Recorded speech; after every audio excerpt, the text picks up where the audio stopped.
All right, we are back. Sports Talk with Puckett and Pontzer for our second half of the show here on 88.3 WXOU. We're going to get into some Tigers now, and then a little bit of NBA talk and NHL talk. Tigers kick off the season this Monday, April 1st, at Minnesota, and then they come home on the 5th for opening day in Detroit, which is always a fun time. They're playing the Yankees, which will make it even more special for the local crowd. But, I mean, it's going to be an exciting season coming off a World Series trip, getting the roster set at the end of spring training, and we're getting excited about the season, especially Tim and I. Absolutely. Everybody and their brothers picking the Tigers to at least win the division, if not win the American League. Expectations are really high for this team, as they should be, and it's going to be really interesting to see how they do. Especially with the last year's run, and then you add a guy in Torrey Hunter, you basically add a guy in Victor Martinez coming back from injury, and so it's gonna be really interesting. Yeah, some of the roster moves at the end of spring training. Quentin Berry, who was really a hero of last year's season, coming up a couple months in. And really giving the team a shot of energy. He's a guy who's a speed guy, and he just all of a sudden could hit. But ultimately, I think he was one of those guys that he finally got his chance. He bounced around several clubs, and he was a guy that pitchers hadn't seen before. So then he was able to hit. And then once he got he did nothing in the World Series, and he kind of ran out of steam there at the end. I mean, he's had a pretty productive spring. Exactly. He's hit above 300 in the spring. The problem is he's been hurt. Right. He was hurt in the beginning of the year, but didn't get quite as many at-bats as was expected of him in spring training. But, he did have a high average, and I would expect that we'll see him with the club I would agree. At some point during the season. I think he would be one of the first guys up, Right. And definitely when they expand the rosters, I would assume he would be on the team, especially if anything, for his speed alone. Right. He did not get caught stealing last year. I believe it was 21 for 21. Right. He's like him and somebody, only two guys in the history of the league have ever done that. Right. So that's cool. And the Tigers don't have a ton of speed, so I would expect that we'll see Barry at some point during the season, even though he will be starting the season with the Mud Hens in Toledo. Some other moves. Bat Tuiasosopo has made the opening day roster along with DK, Donald Kelly. Mm-hmm. That's one of Leland's favorite guys, and it really came down to, especially at that left field spot, you have Dirk starting, and then you have Tuiasosopo instead of Barry making as the left field backup, and then Don Kelly is a guy who, unlike Barry, can play infield spots, outfield spots. He's even pitched. Exactly, and he's caught can do it too. All. He can do it all. He's a guy that had a really strong spring. He's a guy that a couple teams offered him some stuff, and he decided to come back to the Tigers on a minor league deal, and ultimately he got the invite to spring training, and then he made the big league club. It was interesting, at the beginning of the season, you had Quentin Berry, you had Brennan Bosch, you had some guys, and you weren't really sure about that corner outfield, who was going to be the guys on the bench. They trade Bosch to the Yankees, Berry sent down, and Tuiasosopo is a guy that the main reason he's here is because he's a right-handed bat. That's the reason they're holding on to him. If Quentin Berry was, right-handed, he would be on the. I would think he is. But Tuiasosopo is a guy who kind of came out of nowhere in terms of a lot of people weren't talking about him, especially when you're talking about that the race for those last couple bench spots. It was looking like Bosch, even the superstar prospect that I can't think of. Oh, yeah, I can't remember his name now either. You put me on the spot. I can't remember it. Yeah, he's supposed to be Cabrera-esque. He was originally a third base prospect and then moved to outfield. And there was the guy who also was on the World Series team who looks like Miguel Cabrera but is like a mini version of him. Okay, this is Blank City Theater right now. But yeah, I mean, hopefully you know who Tim's talking about, because I do, but I can't. Oh, Avisail Garcia. And he was the guy who was in the run, but then he had some tendonitis issues or something. Right, he's going to start the season on the DL. I'm sure we'll see him on the big league club as well. He was starting for you in the World Series. Castellanos, that's the guy. So that's what's interesting is that you had all these guys. You had like 5 or 6 guys competing for like 1 or 2 spots, and it looked like if Bosch kind of was the odd man out, so they're like, hey, we're not even bothering sending him, trade him away. Castellanos is a guy who they really like him, and he probably is better than a Tuiasa Sopo or Quentin Perry. But for future. But if he's not playing every day, why not sitting on the bench? Well, and the thing with Castellanos is he's considered a top 10 prospect in baseball. Mm-hmm. So if you bring him up to the big league club too early and he doesn't show as well as he could, then you lose a lot of that trade luster that you have for the trading deadline when maybe you want to pick up a last piece that puts you even further into that World Series conversation. Maybe like a closer, right? Because which leads us into our next point. Exactly. Bruce Rondon, he is one of the final guys sent off the big league roster to Toledo. He also will be starting the season as a Mud Hen. The guy who all through the offseason Dave Dombrowski touted as these Tiger fans haven't seen him. People questioning, who's going to be the closer, who's the guy we're going to rely on. Papa Grande, Jose Valverde is, gone. He's long gone after his poor showing in the playoffs. And, Dombrowski all offseason was, don't worry about it. There is no closing situation. There is no contest. Bruce Rondon's the guy. He's got amazing stuff. Joel Zumaya, the guy throws over 100 miles an hour. But, it didn't work out. And Tigers fans have a reason to be angry about it, about the what they've been fed for the last frankly, it's 4 really months. disappointing.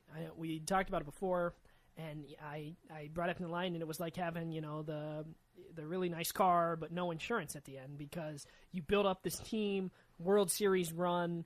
You spend a ton of money for an Anibal Sanchez. You bring in a guy, Torrey Hunter. You're getting Victor Martinez back. It's like, this is the team. A lot of people are like, wow, this team, outside of like a team that picked up a bunch of guys in Toronto, is the most talented club, top to bottom.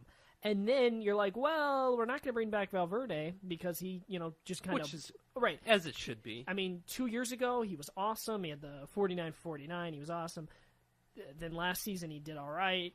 Up and down, non-safe situations, he was terrible. And then he blew those games in Oakland. I remember it was at your house, and you had a heart attack on the couch. And then he never pitched again. He never pitched again for the Tigers. That was it. And you had this closer by committee.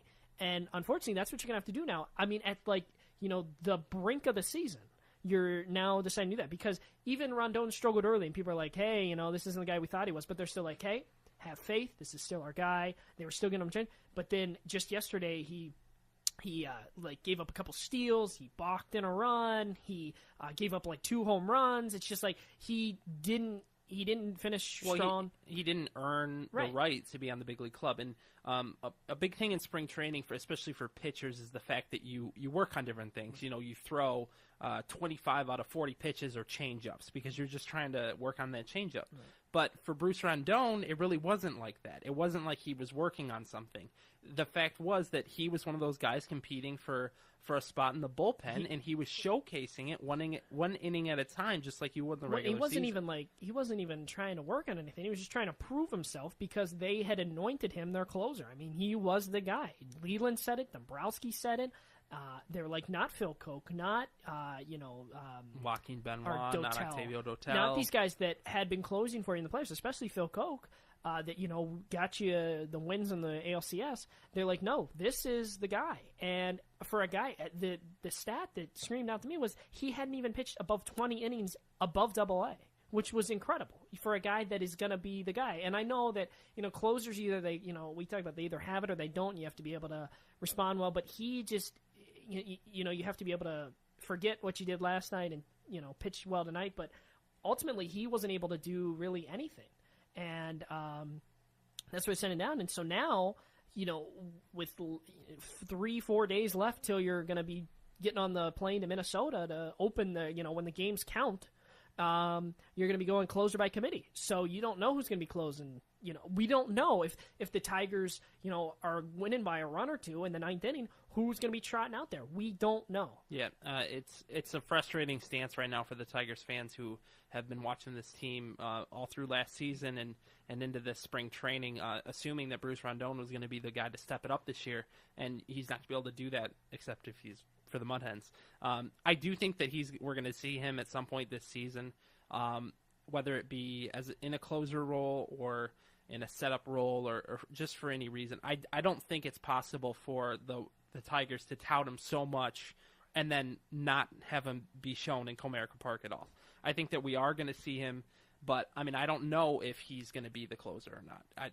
And frankly, I mean, I heard about it this morning. I knew he hadn't been doing well, but I was still there was a little like shocked, like really, like he's getting it because of all the hype he had, and not just the hype in terms, because players will get hyped up, recruits in college and guys coming in the draft, and sometimes they don't pan out. Sam McGuffey. I mean, you looked at, we were talking about Mitch McGarry last segment, a guy that people were talking about going to be the savior, until last weekend he hadn't really done anything. Regardless, Rondon was a guy who didn't just have hype from the fans, but he had hype from the entire organization. People are like, man, this is the guy. And like you said, Dombrowski was just loving this guy. And then it's really disappointing that less than a week before you're going to be playing the games that count in the standings, that you don't have a closer. And you didn't trade for one. I know they were kind of. We talked about maybe that was Illich, saying, hey, get me a closer now. And they were shopping Porcello. They were shopping some guys. And I don't know. It's really disappointing that it comes down to the end and you have all, it's like you made this really great team. And then it's like, oh, yeah, that closer thing, that's just something we haven't even, addressed. It's like the guy that was going to be the guy, we're pulling the plug with a week to go. Right. Just a question. Who do you think is going to be the guy that saves the most games for the Tigers this season? I was thinking about this today, and different guys. Obviously, you think about a Phil Koch or a Dotel, who Dotel has experience closing before in his career. Phil Koch did it last year in the playoffs. Benoit is a guy who maybe you can try and move from that 8th inning to 9th inning. But for me, it's not a guy like a Darren Downs out of the bullpen or something. A guy that really impressed me is a guy in Al Albuquerque who 2 years ago, when I really since I moved here, I really started getting into Tigers baseball. And 2 years ago, I went to a ton of games. I did last year as well. But I remember really being impressed by Albuquerque because he was like the 7th inning guy. He would take care of the 7th, then Benoit in the 8th, and then Valverde in the 9th. And I went to a lot of games, and he was just like 1, 2, 3 great pitches. He had some. I mean, not that I'm like a scubby. Great movement. He was like a really good pitcher, and it was like, wow, who is this kid? He's got a fun name to say, young guy. Then last year, he unfortunately just has like a freak accident where the ball hits him in the head, and not in play, but in batting practice. And he was out for a long time, and I don't know how you deal with that. Concussions are a funny thing. We've seen it in different sports, but it was a real shame because this was a guy I was really high on, and I know he's gotten some work here in spring training, and he's a guy that I know 2 years ago, I saw it live and stuff, but he's a guy I think is really talented. I don't know if you can, anoint him in that closer's role, like say, hey, he's our closer. But I think when you're doing this by committee thing, maybe if you give him a couple chances, maybe I'd like to see what he can do. Right. I think it's important for the Tigers to start off the season with one guy. I think that your closer has to be just one guy if you're going to really be serious about competing for a World Series. I know that last year the Giants kind of got away with doing a closer by committee type of deal, especially after Brian Wilson went down early in the season. But it's very rare that works. I think there's a stat that there's only ever been 2 teams to make the World Series who had 2 guys with over 20 saves. I know that when I grew up in Cincinnati, they always heralded the 1990 Reds as a team that did that, and they won the championship. But it's really hard to do. And like you say, I think it's going to be hard for the Tigers to say, hey, he's the guy, especially, when you're in Minnesota and you play that first game and it's all about, situations, So you got Maurer and Morneau coming up to the plate, so you're going to bring in, Phil Koch, you're going to bring in you guys like that. And then you can't have Phil, and that's it, say that's in the 6th or 7th. Say Verlander only pitches 6 innings, so now you got to have a guy in the, and then Phil Koch pitches you 2 innings. Well, then he can't pitch the next day. And it's going to be this rolling thing where, unless you save that guy, that's what you do with your closer. Obviously, you save them for the 9th inning because, we saw what Valverde did in non-save situations. Unless it's a big lead or something, you need him some work. Usually that's a guy that only pitches in save situations. And if you're doing the spy committee thing, it's going to be kind of like, well, you're going to get to the 9th inning, you're going to be like, who do we have to go?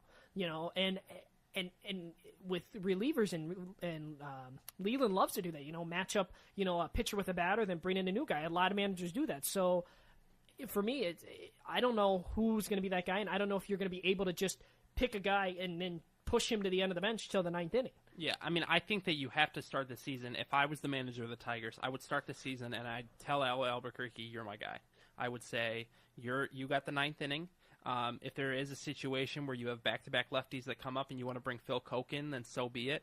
I don't think you have to make it that set in stone to that point. But I do think that you need to – I think the only way for a closer to be a closer is to know that it's his job.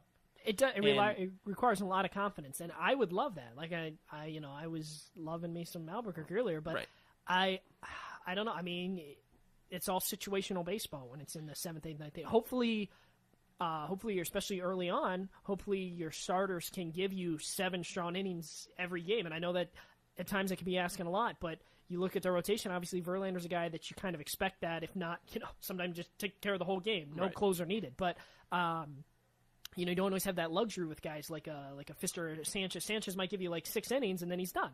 And so you're gonna hopefully your starters do that, because the worst thing you would have is have a guy only last 2 or 3 innings and then that closer by committee. If you happen to have that lead, you're going to be burning through your bullpen, and then that affects the next day and the next day. It's going to be really interesting to see how that all pans out. Yeah, I mean, I brought up this point earlier in a previous show, that closers have a mindset that makes them just a little bit crazy. Guys like Brian Wilson, guys like Jose Valverde, guys like Axelrod for the Padres. But I think that Al Albuquerque has a swagger about him.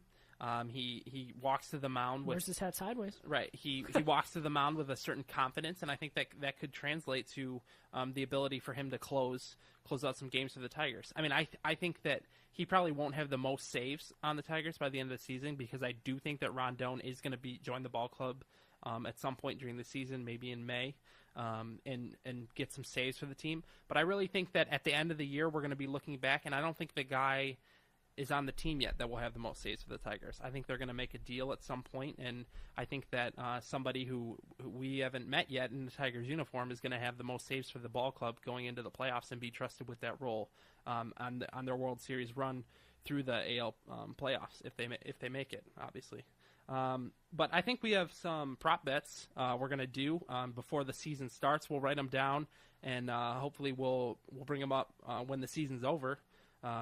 See what we picked. So Tim's gonna read some of these for us. All right. So overall, you have how many wins the club's gonna get, and in Vegas, the over/under right now for the Tigers is 92.5 wins.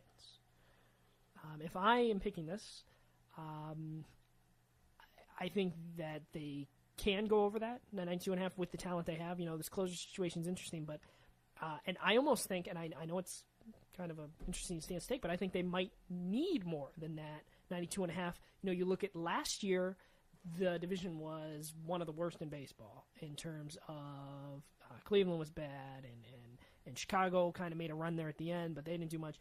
I think the White Sox are going to be good. I think Cleveland has added some pieces. They're going to be good.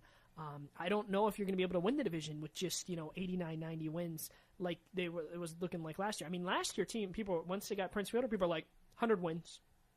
Easy. People were thinking that, especially after the run they had made the year before to the LCS. I think that I would see them maybe at like 94, 5, 6 wins, and I think that's what it's going to take to win. I could see like a Cleveland winning like 89, 90, and it maybe being close. I know some people, I've been reading, some people are like, division's going to be wrapped up by the end of August, September. Personally, I don't think it's going to be that way, especially when you have a closer situation. And I think that some of the teams in the division, I don't expect Kansas City to do much, but I think especially Chicago and Cleveland, I think they're going to be doing some stuff. So I would put them at like 94 wins. I could not disagree with you more. I think that the division's extremely weak, just as it was last year. I think that 85 wins you the division. I think that regardless of that, I do think that I will take the over on the 92.5. I do think they have a shot to get to 100 wins, which would be an outstanding achievement. But I mean, I'm not going to put an exact number on it, but I think over 92.5 is a pretty safe bet with the division that they play in. And I don't think that I would be surprised if they have the slow start that they had last year, because I think that they would have learned from that. You would hope, and then you do add Torrey Hunter and Victor Martinez, who can be leaders and right, vocal, right? Both something that Verlander isn't always, Cabrera isn't always, definitely isn't. And in baseball it's a little different than like football. You don't need this, right. But I think of Victor Martinez. He's not exactly at the beginning of his career, and he's going to be in same with Torrey Hunter. Right. But they have experience. And Prince, a second year with the ball club. I just don't think it's going to be as slow of a start this season as it was last year, and I don't think that they're going to have a problem getting to that 93 win mark. Okay, so the next is my opinion, the number one star of the team, which is kind of a luxury to compare him between the best pitcher and the best hitter, but Justin Verlander. Vegas has him at, with wins over under, the prop bet is 17.5 wins. I know 2 years ago he had one of the best seasons ever. 24 wins. Where he got the MVP and the Cy Young. He just pitched out of his mind. And then, he's a guy that people have said maybe he struggles in bigger games, but in terms of regular season, he's a guy who I think could rebound from last year, and I think as long as he stays healthy, I could see him at least getting to 17.5. And I know we both sound like big homers, but I think he could reach at 20 win. If not, you're looking at like 18 or 19. I think he could easily get that. Yeah, I'm going to take the over on this one also. Verlander last year was the victim of a couple Valverde blown saves, especially on opening day last year in Detroit. He had the win lined up. And and you expect that. And when you're going to have a closer by committee, you might expect that as well. But you might have a even better offense this year. That's why I think he's going to just, if you're pitching with a 4-run lead, good luck against Justin Verlander. Right. I think that Verlander gets over 17.5. I could see him breaking 20, but like Tim said, 18 or 19, that still breaks it. And it's, it shouldn't be too tough for him to do, because he is so dominant and he is the best player the best pitcher in baseball. Okay, so then we have the other, obviously, star of the team. Or I'm sorry, Verlander. The last one is his ERA is in Vegas is at 2.75. I know that we were just talking about before off air, but his spring training ERA is like at 3.9. But that, like you said, they work on stuff. He looks strong. And so while he's gonna get the wins, I don't know about ERA, because ERA is kind of a funny thing. Some games he can get close to a no hitter.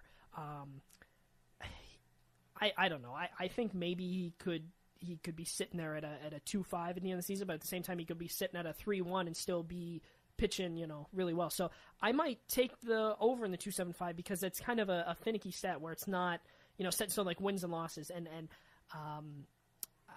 I think that I might take the over on that, despite that he's awesome. Yeah. Right.